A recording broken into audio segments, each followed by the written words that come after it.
Bonjour, doit-on être négatif sur tout ce qui se passe aujourd'hui dans nos églises? Mon but n'est pas de parler des choses négatives ni de critiquer pour critiquer, mais d'avertir comme le faisaient les prophètes de l'Ancien Testament et les apôtres dans le Nouveau Testament et tous les serviteurs qui ont à cœur de voir cette Église glorieuse se lever pour représenter Christ. L'apôtre Paul dit dans l'Épître aux Colossiens, chapitre 1, verset 29, « C'est à quoi je travaille en combattant avec ma force qui agit puissamment en moi. Je vous l'assure, je ne suis pas grognon, mais plutôt dans la joie de servir le Seigneur par ses moyens audiovisuels. Mais souvent, je suis dans une sainte colère quand je vois l'Église du Seigneur aller dans de mauvaises directions. Alors mon désir est de dénoncer cela, car l'Évangile est équilibré et nous devons absolument garder l'équilibre face à tous les excès actuels. Bien sûr, chacun peut avoir des opinions différentes et je veux respecter les opinions différentes de chacun. Par exemple, si vous voulez fêter Noël, c'est votre choix et votre liberté. Moi, j'ai voulu vous interpeller face à la parole de Dieu afin que chacun puisse se forger une opinion. Car c'est trop triste de voir les chrétiens marcher comme le monde sans se rendre compte du piège qui est devant eux. Mais la parole de Dieu nous encourage à ne pas jouer avec les faux évangiles, car ils détruisent des milliers de chrétiens.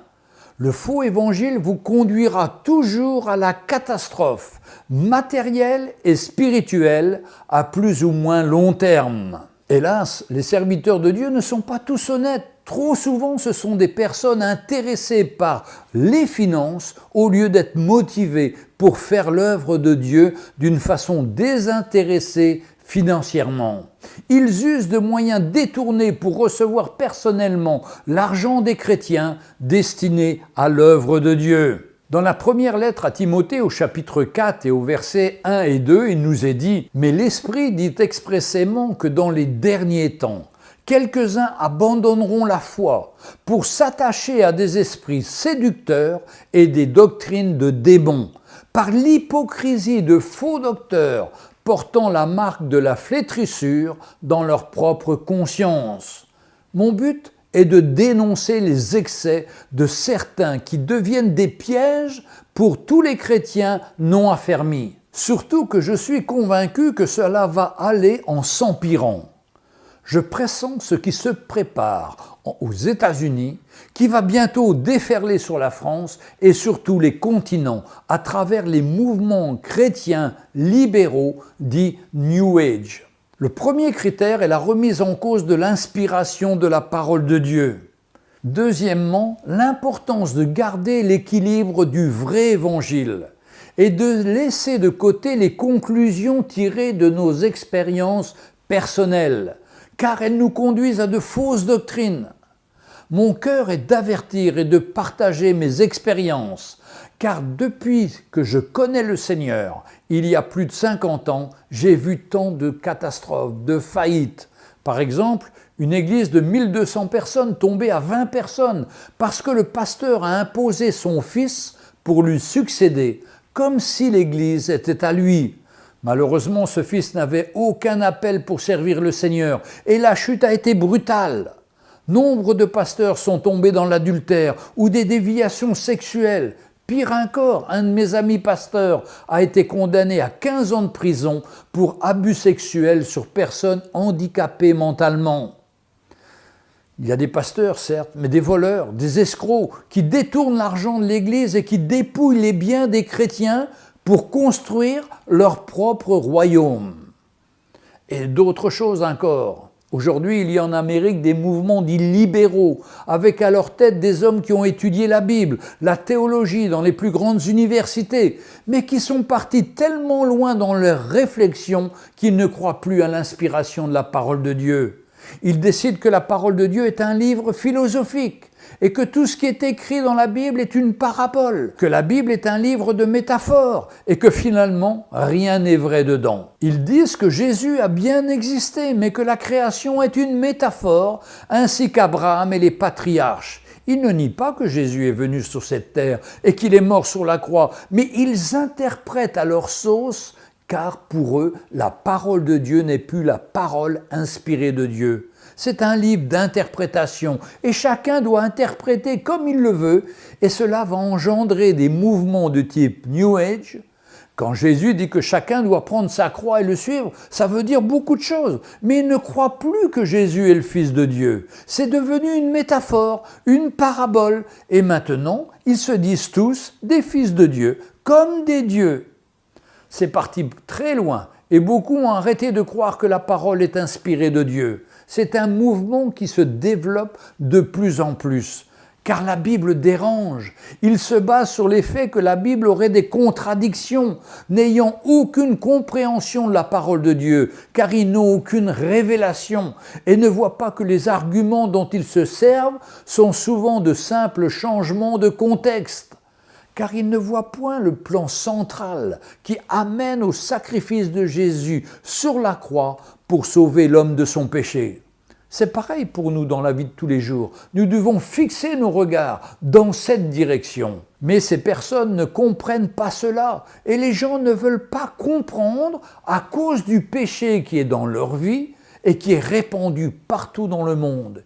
Et on arrive au point où ces pasteurs sont favorables à l'homosexualité et sont souvent homosexuels eux-mêmes et disent que la Bible n'interdit pas cela, que ce n'est pas le vrai contexte et que c'était une image qui ne concernait que le contexte de l'époque. C'est absolument faux. C'est le mouvement New Age qui porte cela. Et depuis ces 70 dernières années, tout ce qui se passe aux États-Unis se retrouve en Europe, en Afrique, en Amérique du Sud et dans tous les pays du monde. Et il faut protéger les chrétiens de cela. Oui, c'est mon cœur de protéger les brebis. Et comme moi-même, j'ai besoin de protection en tant que pasteur, c'est pourquoi nous travaillons en équipe dans nos églises avec les pasteurs locaux qui portent le même évangile que moi ici et à l'international avec toute une équipe apostolique grâce à laquelle nous nous encourageons les uns les autres et veillons sur chacun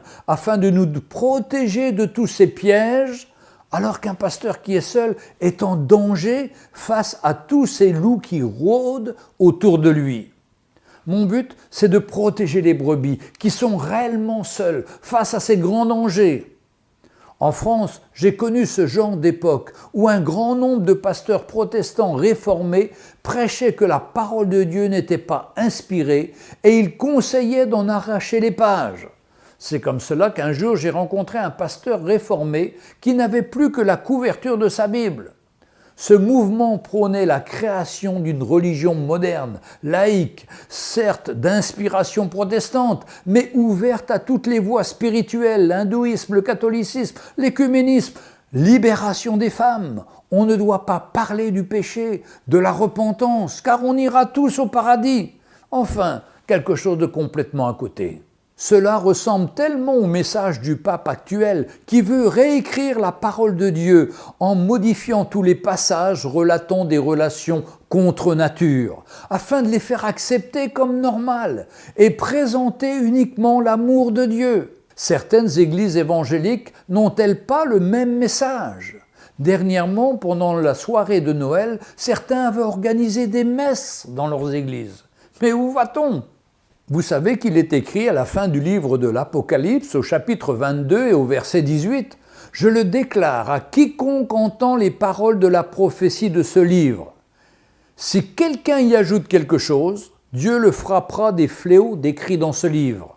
Et si quelqu'un retranche quelque chose des paroles du livre de cette prophétie, Dieu retranchera sa part de l'arbre de vie et de la ville sainte décrite dans ce livre. C'est pourquoi Jésus a prédit dans l'évangile de Luc au chapitre 18 et au verset 8 « Mais quand le Fils de l'homme viendra, trouvera-t-il la foi sur la terre ?» C'est quand même un paradoxe extraordinaire d'entendre parler des scandales dans l'Église du Seigneur et en même temps ces mêmes églises disent que le Seigneur viendra chercher une Église glorieuse, sans tache, ni ride, ni rien de semblable, mais sainte et irrépréhensible. C'est dans Éphésiens chapitre 5, verset 27. Cela sous-entend qu'il va y avoir un sacré tri. C'est certain, on n'ira pas tous au paradis. C'est un mensonge. Concernant mes vidéos, je me trouve plutôt modéré. Regardons ce que disait l'apôtre Paul dans son épître aux Philippiens, chapitre 3 et au verset 10. « Prenez garde aux chiens, prenez garde aux faux circoncis ». Ou encore dans l'évangile de Marc, au chapitre 13, verset 22, Jésus lui-même a prévenu « Car il se lèvera de faux Christ et de faux prophètes. Ils feront des prodiges et des miracles pour séduire les élus s'il était possible. » Première lettre de Timothée au chapitre 4, verset 1 à 3. Mais l'Esprit dit empressément que dans les derniers temps, quelques-uns abandonneront la foi pour s'attacher à des esprits séducteurs et à des doctrines de démons, par l'hypocrisie de faux docteurs portant la marque de la flétrissure dans leur conscience, prescrivant de ne pas se marier, de s'abstenir d'aliments que Dieu a créés pour qu'ils soient pris avec action de grâce par ceux qui sont fidèles et qui ont connu la vérité. Deuxième lettre de Paul à Timothée, chapitre 3, verset 13. « Mais les hommes méchants et imposteurs avanceront toujours plus dans le mal, égarant les autres et égarés eux-mêmes. » 2 Corinthiens, chapitre 11, verset 13 à 15. « Ces hommes-là sont de faux apôtres, des ouvriers trompeurs, déguisés en apôtres de Christ. » Et cela n'est pas étonnant, puisque Satan lui-même se déguise en ange de lumière. Il n'est donc pas étrange que ces ministres aussi se déguisent en ministres de justice. Leur fin sera selon leurs œuvres. 2 Pierre chapitre 2 verset 1, « Il y a parmi le peuple de faux prophètes. Il y aura de même parmi vous de faux docteurs, qui introduiront des sectes pernicieuses et qui, en reniant le maître qui les a rachetés, attireront sur eux une ruine soudaine. » C'est assez surprenant et inquiétant, car dernièrement je publie une vidéo sur la musique moderne avec tous ses excès, démontrant l'ambiance, la lumière, le style boîte de nuit, le style cabaret de certaines églises. Et dès le lendemain est publié un concert de Noël dans une église du Canada qui démontre ce que j'étais en train d'expliquer dans ma propre vidéo, avec en plus une acrobate qui, au milieu de la scène, tel un veau d'or moderne. La cerise sur le gâteau est le commentaire de l'équipe de réalisation. On est très fiers de nous. Ils avaient eu au moins l'honnêteté de dire « On n'a pas cherché à glorifier le Seigneur, mais nous-mêmes. » Cela sentait tellement l'œuvre de la chair, la vaine gloire des artistes humains. J'ai souvent des questions comme celle-ci. Dites-nous le nom et l'adresse de ces églises tellement mondaines afin que nous les fouillions. Il y a deux problèmes dont je veux soulever. Premièrement, les chrétiens sont devenus paresseux. Ils veulent des réponses tout compris au lieu d'exercer leur discernement et de vérifier dans les Écritures que tout ce qu'ils voient et entendent est conforme à la parole de Dieu ou pas. Comme les chrétiens de Bérée dans Acte 17, verset 11, qui allaient vérifier chaque jour dans les Écritures ce qu'on leur disait. Il est temps que les chrétiens se réveillent et cherchent la vérité dans la parole de Dieu, car autrement, ils tomberont dans d'autres travers. Alors vous allez me dire, mais quelle est la solution? Le Seigneur a une solution. La solution, quand on se trompe, c'est de se repentir. Qui dans sa vie n'a jamais fait d'erreur? On a eu des moments de faiblesse, croyant faire bien, et s'apercevant de son erreur, on est revenu en arrière et on a compris que par ses excès, on s'était éloigné du Seigneur. Le Seigneur, lui, nous demande de nous repentir et de reprendre son chemin. Mais cela m'est arrivé plein de fois, et peut-être que ça m'arrivera encore. Dieu me rejette-t-il pour cela? Non, tant que je reconnais que je me repens. Il me pardonne et efface mes erreurs. D'ailleurs, ce qu'il fait pour moi, il le fait pour toi aussi. Et d'ailleurs, quelque temps après le commentaire charnel de l'équipe de la réalisation du show pour Noël, le commentaire a été effacé. C'est comme cela que nos erreurs peuvent tourner à la gloire de Dieu, car enfin, on comprend la leçon.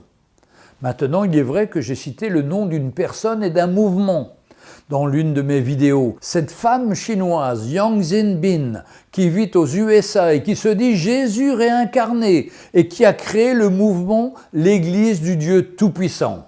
Cette secte est particulièrement dangereuse. Elle s'infiltre dans nos églises évangéliques. Elle compte plusieurs millions de membres, alors que c'est une chose tellement grossière qu'il faut la dénoncer publiquement. D'ailleurs, après la parution de cette vidéo, les 11 critères pour nous assurer que vous êtes dans une bonne église, j'ai eu plus de 10 personnes qui m'ont remercié car elles avaient été tentées par cette secte. D'ailleurs, prochainement, je souhaite faire une vidéo pour répondre à vos questions, même des questions personnelles, sur mon ministère, mon mariage, ma vie de famille, etc. Sûrement que vous avez des questions que vous n'osez pas poser à votre pasteur, mais j'essayerai d'y répondre le mieux que je peux. Je vous invite à m'envoyer vos questions et je me ferai un plaisir de vous répondre en vidéo. Je comprends aussi que certains n'apprécient pas mes vidéos, mais restons polis et fraternels, car bientôt nous nous retrouverons là-haut près du Seigneur. Vous comprendrez aisément que je ne garde pas les commentaires ayant un attachement avec un lien vidéo. Bien fraternellement, votre pasteur Jean-Louis Gaillard.